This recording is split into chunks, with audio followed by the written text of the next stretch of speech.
మన చిన్నప్పుడు పల్లెటూరులో దొరికిన పాలు ఇప్పుడు సిటీలో దొరకటం లేదు. మా ఇంట్లో దీని గురించి మాట్లాడుకుంటున్నప్పుడు కంట్రీ డిలైట్ గురించి తెలిసి ఉన్నత ప్రమాణాలు ఉన్న ల్యాబ్స్ లో టెస్ట్ చేయించి రోజు రిపోర్ట్స్ ని యాప్ లో అప్డేట్ చేస్తారు. వాళ్ళ విధానాలు చూసి సంతృప్తి చెంది ఇలా రికమెండ్ చేస్తున్నాను. ఇప్పుడే కంట్రీ డిలైట్ యాప్ ని డౌన్లోడ్ చేసుకోండి. Download the country delight app now. తిరుమలలో తాజా వివాదం. ఇప్పటికే అనేక రకాల వివాదాలు చుట్టుముట్టుకున్న ఈ పుణ్యక్షేత్రానికి సంబంధించిన వ్యవహారాలు తాజాగా తిరుమలలో దేవాలయానికి వెళ్ళే దారిలో అలిపిరి వద్ద ఒక హోటల్ నిర్మాణానికి సంబంధించిన అంశం వివాదంగా మారింది. ఈ హోటల్ ఏంటంటే ముంతాజ్ హోటల్. సహజంగానే అలిపిరిలో, తిరుపతిలో, తిరుమల వెళ్ళే దారిలో ముంతాజ్ హోటల్ ఏంటి అనేది ఒకసారి ఆ వార్త చూస్తేనే మనకు వివాదం అర్థమవుతుంది. కానీ ఆ వివాదం లోతుపాతుల్లోకి మనం వెళ్ళాలి. ఈ అలిపిరి వద్ద ఉన్న 20 ఎకరాల ప్రభుత్వ స్థలాన్ని చంద్రబాబు నాయుడు ప్రభుత్వము ఉండగా దేవలోకం అనే ప్రాజెక్టు కోసం కేటాయించారు. ఆంధ్రప్రదేశ్ టూరిజం డిపార్ట్మెంట్ కొరకు ఆ ల్యాండ్ కేటాయించారు. నేను I'm quoting from India today report. మీకు కింద డిస్క్రిప్షన్లో ఇండియా టుడే రిపోర్ట్ కూడా ఇస్తున్నాను. సో ఇండియా టుడే కథనం ప్రకారం ఇది చంద్రబాబు నాయుడు ప్రభుత్వం హయాంలో రాష్ట్ర ప్రభుత్వానికి చెందిన 20 ఎకరాల స్థలాన్ని దేవలోకం ప్రాజెక్టు నిర్మాణం కొరకు టూరిజం డిపార్ట్మెంట్కి ఇచ్చారు. తర్వాత 2021-22లో జగన్మోహన్ రెడ్డి ముఖ్యమంత్రిగా ఉన్నప్పుడు ఆంధ్రప్రదేశ్ టూరిజం డెవలప్మెంట్ కార్పొరేషన్కు ముంతాజ్ హోటల్ లిమిటెడ్ అనే సంస్థకు మధ్య ఒప్పందం కుదిరింది. ఈ ఒప్పందం ప్రకారము ముంతాజ్ హోటల్ కంపెనీకి 94 ఇయర్స్ 94 ఏళ్ళ కోసం దీన్ని లీజ్కి ఇచ్చారు. సో ఈ కంపెనీ పేరును బట్టి కాదు, ఇక్కడ చాలామంది వివాదం రైజ్ చేస్తున్న పేరును బట్టి, కానీ నేను రైజ్ చేస్తున్న అంశం వేరు. సో ఈ ముంతాజ్ హోటల్ అని ఎప్పుడైతే పేరు వచ్చిందో సహజంగానే ఇది హిందూ మత విశ్వాసాలకు వ్యతిరేకంగా జరుగుతోంది అనే భావన వచ్చింది. నవంబర్లో టీటీడీ బోర్డు కూడా ఈ ఇండియా టుడే కథనం ప్రకారం రెజల్యూషన్ పాస్ చేసి రాష్ట్ర ప్రభుత్వానికి పంపించింది. ఈ హోటల్ ప్రాజెక్టుకు ఇచ్చిన లీజును వెనక్కు తీసుకోండి అని. చదువుతోనే సమాజంలో మార్పు సాధ్యమని నమ్మిన వ్యక్తి, మారుమూల గ్రామంలో పుట్టి వేలాది మందిని మేధావులుగా తీర్చిదిద్దిన విద్యావేత్త, మనలో ఒక్కడు మల్క కుమరయ్యకు టీచర్స్ ఎమ్మెల్సీ ఎన్నికల్లో మొదటి ప్రాధాన్యతగా ఓటేద్దాం, గెలిపిద్దాం. ఈ ముంతాజ్ హోటల్ ఏం చేస్తుంది? ఇక్కడ వాస్తవంగా ముంతాజ్ హోటల్ కాదు వచ్చేది. ఈ కంపెనీ ట్రైడెంట్ హోటల్ నిర్మాణానికి ఇక్కడ ఒక 5 స్టార్ ట్రైడెంట్ హోటల్ గ్రూపుల్లో చాలా పెద్ద గ్రూప్ అయిన ఒబరాయ్ గ్రూప్తో కలిసి ట్రైడెంట్ హోటల్ నిర్మాణం చేస్తుంది. ఈ ఒబరాయ్ గ్రూప్కు చెందిన ఈఐహెచ్ అనే సంస్థతో, హాస్పిటాలిటీస్ సంస్థ ఇది, అంటే ఈ రకమైన ప్రాజెక్టులు చేపట్టే సంస్థ, ఆ సంస్థతో అగ్రిమెంట్ ద్వారా ఇక్కడ ట్రైడెంట్ హోటల్ నిర్మాణం అంటే 2026 నాటికి ఒక 100 గదుల 5 స్టార్ హోటల్, 2027 నాటికి మరో 25 రూమ్స్తో 2 ఫేజెస్లో ఇది ఆపరేషన్లోకి వస్తుంది. మార్చ్ 31, 2027 వరకు వస్తుంది. బహుశా ఇది ముంతాజ్ హోటల్ అనే పేరు ఉండడం వల్ల సహజంగానే అభ్యంతరం వస్తుంది కనుక టీటీడీ కొత్త బోర్డు వెంటనే ప్రభుత్వం మారాక ఈ లీజును రద్దు చేయమని చంద్రబాబు నాయుడుకు విజ్ఞప్తి చేస్తూ రాష్ట్ర ప్రభుత్వానికి లేఖ రాసిందని. కానీ మరి ఇప్పటివరకు ఇది రద్దయినట్టు కనిపించడం లేదు. క్లారిఫికేషన్ అయితే ప్రభుత్వం నుంచి రావాలి. దీంట్లో ఉన్న సమస్య ఏంటంటే ఈ హోటల్ చివరకు దీన్ని నడిపించేది ఒబరాయ్ హోటల్, దీని పేరు ట్రైడెంట్ హోటల్. సో ఇష్యూ పేరుతో కాదు, అసలు సమస్య ఏంటి? ఇలా 5 స్టార్ హోటల్ అవసరమా? 20 ఎకరాల ప్రభుత్వ స్థలం అంటే ఇప్పుడు అది టూరిజం డిపార్ట్మెంట్కి ఇచ్చిన స్థలం. ఇది భూమి తిరుమల తిరుపతిలో ల్యాండ్ ఇది బిగ్ ఇష్యూ. మీకు ఇప్పటికీ కూడా సత్రాలు ఒక పెద్ద సమస్య. పైన 3 నెలల ముందు బుక్ చేసుకోవాలి. అన్లెస్ ఏదైనా ఎమ్మెల్యేతోనో ఎమ్మెల్సీతోనో ఎంపీతోనో లెటర్ ఉంటే కాస్త బెటర్, లేదంటే 3 months బిఫోర్ బుక్ చేసుకోవాలి. Accommodation is a big problem. సాధారణ భక్తులకు రోజు రోజుకు భక్తుల సంఖ్య పెరుగుతోంది, అలిపిరి మార్గాన వెళ్ళే వారి సంఖ్య కూడా పెరుగుతోంది. అలాంటి టైంలో 20 ఎకరాలలో 20 ఎకరాలలో ఎంతమందికి అకామిడేషన్ కల్పించబడుతుంది?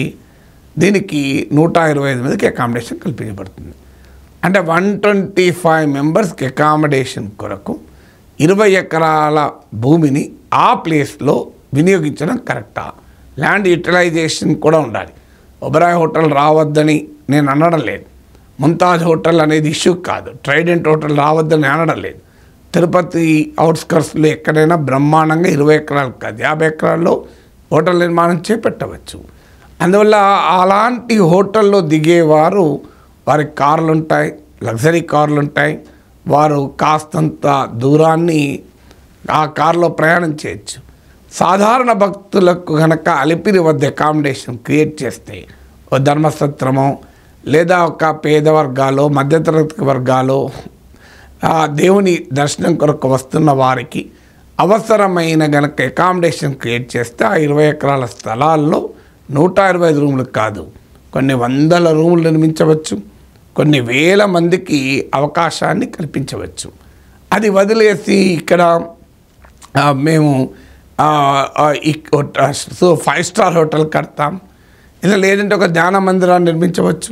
ఒక 5,000 మందికో 2,000 మందికో ఏకకాలంలో ధ్యానం చేసుకోవడానికి అలిపిరి వెళ్ళే ముందు ఒక గంట సేపు అక్కడ ధ్యానం చేసుకొని దేవునిపైకి కొండపైకి ఎక్కడానికి వెళ్ళొచ్చు. లేదు నిజంగానే ఏదన్నా ఆధ్యాత్మిక కేంద్రాన్ని ఏర్పాటు చేయొచ్చు, ఆధ్యాత్మిక కార్యకలాపాలకు ఆ భూమిని వాడవచ్చు. ఎందుకంటే అది దేవదేవుని పాదాల వద్ద. సో అందువల్ల ఆ ప్లేస్కున్న విశిష్టత, వేరే చోట ప్రభుత్వం ల్యాండ్ ఇచ్చి హాస్పిటాలిటీ సెక్టర్ డెవలప్ చేస్తే తప్పేమీ లేదు. ప్రభుత్వం అనేది పిలిగ్రిమ్ టూరిజం అనొచ్చు, పిలిగ్రిమ్ టూరిజాన్ని డెవలప్ చేయాల్సింది, దానికి అభ్యంతరం లేదు. కానీ పిలిగ్రిమ్స్లో ఉండే టూరిస్ట్ ఫెసిలిటీస్ కూడా కొన్ని ప్రత్యేకతలు ఉండాలి. ఇప్పుడు నేను ఇండియా టుడే కథనంలోనే చదివాను, ఈ హోటల్లో ఈ 5 స్టార్ హోటల్లో బార్ కూడా ఉంటుంది. సహజమే కదా బార్ ఉండడం.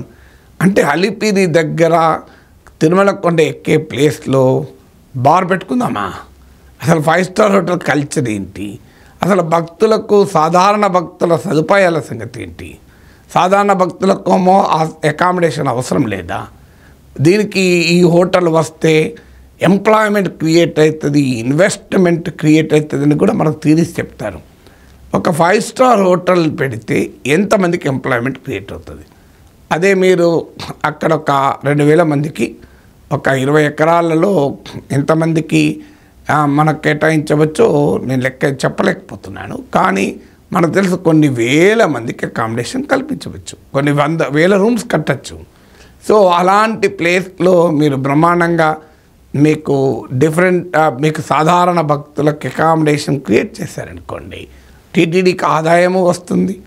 అలాగే ఆ అకామిడేషన్ను మేనేజ్ చేయడానికి కొన్ని వందల మంది ఉద్యోగులకు కూడా వస్తుంది. ఇప్పుడు మీరు వసతి కేంద్రం చూడండి, టీటీడీలో కొన్ని వందల మంది పనిచేస్తుంటారు. మరి ఇంకా ఎంప్లాయ్మెంట్ ఎక్కువ క్రియేట్ అవుతుంది కదా. 5 స్టార్ హోటల్లో క్రియేట్ అయ్యే ఎంప్లాయ్మెంట్తో పోలిస్తే 5 స్టార్ హోటల్తో క్రియేట్ అయ్యే ఎంప్లాయ్మెంట్ కన్నా అనేక రేట్ల ఎంప్లాయ్మెంట్ క్రియేట్ అవుతుంది.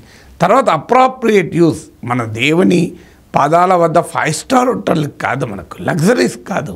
దేవుని దగ్గరికి వచ్చేది విలాసాల కొరకు రాము, దేవుని దగ్గరికి వచ్చేది లగ్జరీస్ కొరకు రాదు. మీనింగ్ఫుల్ కంఫర్టబుల్ అకామిడేషన్ ఉంటే చాలు. దేవుని దగ్గరికి వచ్చేదే ఈ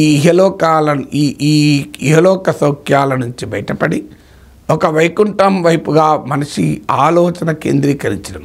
అక్కడ 5 స్టార్ కల్చర్ ఏంది, 5 స్టార్ హోటల్ ఏంది, ఇన్వెస్ట్మెంట్ ఏంది, ఈ లగ్జరీ ఏంటి, బార్లు, స్విమ్మింగ్ పూల్ ఏంటి, అసలు there should be some limit to that కదా. నేను ఇప్పటికీ చెప్తున్నాను, తిరుపతిలో ఒబెరాయ్ హోటల్ వస్తే నాగేశ్వర వ్యతిరేకం కాదు, చాలా సంతోషం. ఒబెరాయ్ హోటల్ రావాల్సింది, ఒబెరాయ్ ఎందుకంటే ఇంకా 10 హోటల్ రావాలి. హోటల్ ఇండస్ట్రీకి వ్యతిరేకం కాదు, టూరిజం ఇండస్ట్రీకి వ్యతిరేకం కాదు. అందులో పిలిగ్రిమ్ టూరిజం కూడా ఒక one of the very important tourism. But pilgrims అంటారు, ఇప్పుడు మీరు ఒక బీచ్ టూరిజం ప్రాజెక్ట్ ఉంటుంది, బీచ్ టూరిజం ప్రాజెక్ట్లో బార్ పెట్టుకోవచ్చు, మీరు స్విమ్మింగ్ పూల్ పెట్టుకోవచ్చు, because that is meant for that. బీచ్లో ఉండేవాడు స్విమ్మింగ్ చేయకపోతే ఇంకేం చేస్తాడు. కానీ మీకు పిలిగ్రిమ్ టూరిజం సెంటర్కు వచ్చేది స్విమ్మింగ్లు చేసుకుంటా మందు దాక్కుంటూ ఉండడానికి కాదు. పిలిగ్రిమ్ టూరిజంకి వచ్చేటువంటి భక్తులు భక్తి శ్రద్ధలతో ఆ దేవదేవుని కొలిచేందుకు అక్కడుండే ఆ ఒక్కరోజు 2 రోజు కొన్ని గంటలు ఈ ప్రాపంచిక సౌఖ్యాల నుంచి బయటపడి ఈ ప్రాపంచిక ఆలోచనలను పక్కకు పెట్టి ఒక ఆధ్యాత్మిక చింతనలో గడపడానికి రావాలి కదా. అది మనం ప్రోత్సహించాలి కదా. అందరూ అలా వస్తున్నారా? రాకపోవచ్చు, కానీ రావాలని కోరుకోవాలి. అక్కడ క్రియేట్ చేసే ఫెసిలిటీస్ అందుకు ఉపయోగపడాలి. అందుకే నేను ఇంతకుముందు అన్నది, మీరు 20 ఎకరాల్లో ఒక ధ్యాన మందిరం నిర్మించండి, 20 ఎకరాల్లో ఒక పెద్ద ఆధ్యాత్మిక గ్రంథాలయాన్ని నిర్మించండి, లేదు ఒక పెద్ద ఆధ్యాత్మిక కన్వెన్షన్ సెంటర్ పెట్టండి. ఏదైనా ఆధ్యాత్మిక సమావేశాలు 1000 మంది కూర్చొని వేదాలపైనో ఉపనిషత్తులపైనో హిందూ ధర్మశాస్త్రాలపైనో ఆధ్యాత్మిక అంశాలపైనో సమీక్షించుకోవటానికి చర్చించుకోవటానికి ఒక వేదిక కలపండి. లేదు ఒక కళాక్షేత్రాన్ని నిర్మించి దేవుని సంబంధించినటువంటి అనేక రూపాలు ఉంటాయి, వాటిని ప్రోత్సహించండి. ఏది లేకపోతే భక్తులకు అకామిడేషన్ క్రియేట్ చేయండి. వాళ్ళ తిరుపతిలో మేజర్ సమస్య ఏంటంటే దర్శనము, అకామిడేషన్. మీరు ఎవరైనా చూడండి, నేను ఎమ్మెల్సీగా ఉన్నప్పుడు చాలామంది అడిగేవారు, సార్ మాకు ఒక దర్శనం ఇప్పిస్తారా, ఒకరోజు అకామిడేషన్ ఇప్పిస్తారా? ఎందుకంటే అక్కడ మెయిన్ ఛాలెంజ్ అది. డబ్బున్నవాడో పెద్ద హోటల్లో ఉంటారు, తిరుపతిలో ఒక కారు ఎంగేజ్ చేస్తారు, ఆ కారులో వెళ్తుంటారు. కానీ తిరుమలకు పోయే వాళ్ళ ఆలోచన ఎలా ఉంటుందంటే, ఒక రోజన్నా ఒక రాత్రైనా తిరుమలలో గడిపి ఒకరోజు ముందు రోజు దర్శనం, మళ్ళీ తెల్లవారే ఒక దర్శనం, అవకాశం వస్తే మళ్ళీ దర్శనం, ఎన్నిసార్లైనా ఆ దేవదేవుని దర్శనం చేసుకొని వెళ్ళాలి. ఒక్కసారి, 2 సార్లు, 3 సార్లు ఈ ఆలోచనలో ఉంటారు. వారికి సమీపంలో కనుక అకామిడేషన్ ఉంటే ఆ అవకాశం ఉంటుంది. సమీపంలో అకామిడేషన్ లేక మీరు ఊరవతలు ఎక్కడో పెట్టారనుకోండి, సాధ్యం కాదు. స్టార్ హోటల్ ఊరవతలు పెట్టుకోవచ్చు, ఇబ్బంది లేదు. ఎందుకంటే వారికి ఉండే లాజిస్టిక్ సపోర్ట్ వేరు కనుక, వారు ఆ లాజిస్టిక్ సపోర్ట్ ఉంటుంది కనుక ఎయిర్పోర్ట్ రైలుకుంటే ఎయిర్పోర్ట్లో దిగుతారు, ఒబరాయ్ హోటల్లో, ట్రైడెంట్ హోటల్లో బస చేస్తారు, ఒక కారు వేసుకొని తిరుమలకు వస్తారు. కానీ అది కూడా ఇంతమంది మీరు క్రియేట్ చేసి 125 మందికి 125 మెంబర్స్కు అద్భుతమైన సుఖ భోగాలతో సౌఖ్యాలతో ఉండే 5 స్టార్ హోటల్ అకామిడేషన్ ముఖ్యమా?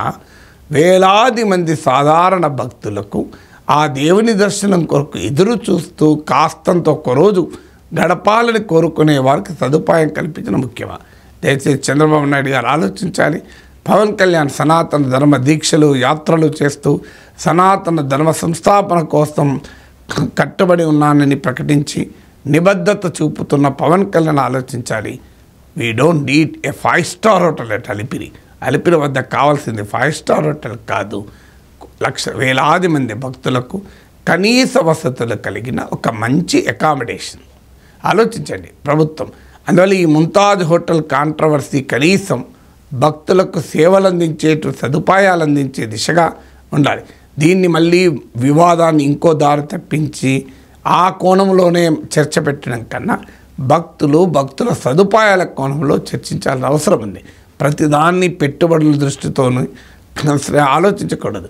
నిజమే, 5 స్టార్ హోటల్ అంటే కొన్ని 100 కోట్ల పెట్టుబడి వస్తుంది, కొన్ని కోట్ల వ్యాపారం జరుగుతుంది. కానీ ఒక వసతి కేంద్రం పెడితే అన్ని కోట్ల వ్యాపారం జరగకపోవచ్చు.